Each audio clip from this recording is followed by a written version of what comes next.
नमस्कार दोस्तों, मैं अंकित तिवारी आपका अपने चैनल सस्ती पेंसिल पर आपका स्वागत करता हूं। और मैं आज आपको क्लास 10 का जो चैप्टर पढ़ाने जा रहा हूं, भौतिक विज्ञान का पहला चैप्टर है। ठीक है, प्रकाश का परावर्तन। तो हम जानेंगे प्रकाश का परावर्तन कैसे होता है और प्रकाश परावर्तन के लिए किस चीज की आवश्यकता होती है। ठीक है, देखिए, मान लीजिए एक कोई शीशा है। क्या है? शीशा है। जब शीशे पे हम क्या कर देंगे, नीचे पॉलिश कर देंगे। ठीक है, मान लीजिए हमारा जो दिया गया है, हमने इसका नाम मान लिया, इसका नाम होगा यम और यम डैश।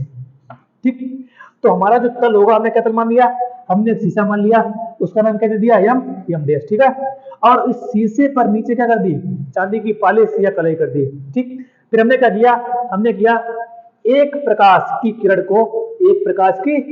को इस शीशे पे डाला। क्या किया, एक प्रकाश की किरण को इस शीशे पर डाला।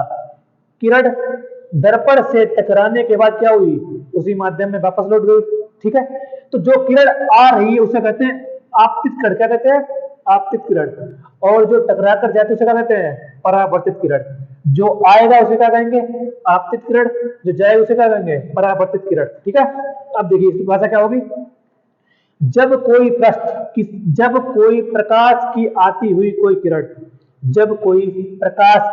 कोई किरण, किसी चिकने पालिशदार तल से टकराती है।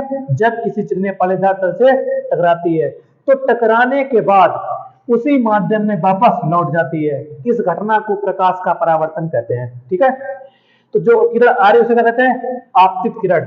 अगर हमसे ये पूछा जाए कि आपतित किरण किसे कहते हैं, तो क्या बताएंगे, प्रकाश की आने वाली वह किरण जो तल से टकराती है, क्या कहलाती है, आपतित किरण। ठीक है, फिर अगला प्रश्न अगर हमसे क्या पूछा जाएगा कि परावर्तित किरण किसे कहते हैं। ठीक है, तो दर्पण से टकराने के बाद जो किरण वापस होती है उसे क्या कहते हैं, उसे कहते हैं परावर्तित किरण। ठीक है, ये आपतित किरण, ये क्या है, परावर्तित किरण। आपतित किरण और परावर्तित किरण पे क्या डाला गया, बीच में एक लंब डाला गया। क्या डाला गया, लंब। लंब क्या काम करता है कि इन दोनों के बीच में जो कोण बनता है उसे क्या करता है, आधे भागों में बांट देता है। ठीक है, क्या करता है, आधे आधे भागों में बांट देता है। ठीक है, अब देखिए, जो इसको जो नीचे वाला पृष्ठ दिया गया इसे कहते हैं परावर्तक पृष्ठ।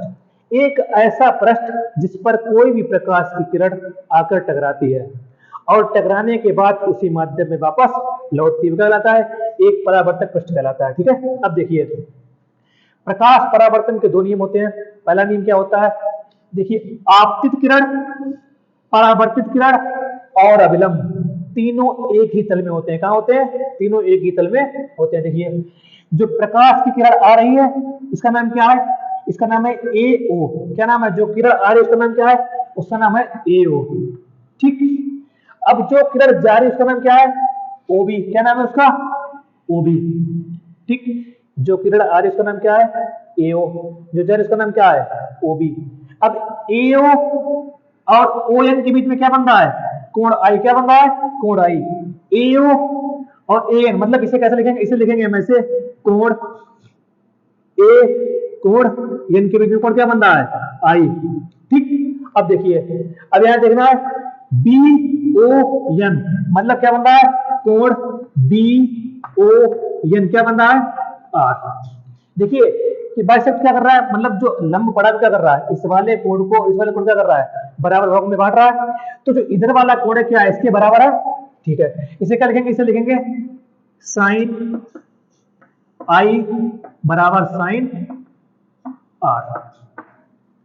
तो प्रकाश परावर्तन के दो नियम होते हैं। पहला नियम क्या होता है, जब कोई प्रकाश की आती हुई कोई किरण किसी चिकने तल पर टकराती है, टकराने के बाद उसी माध्यम से वापस लौट जाती है। इस घटना को प्रकाश का परावर्तन कहते हैं। ठीक है, और प्रकाश की आपतित किरण, परावर्तित किरण और अभिलंब तीनों एक ही तल में होते हैं। ये प्रकाश परावर्तन का पहला नियम है।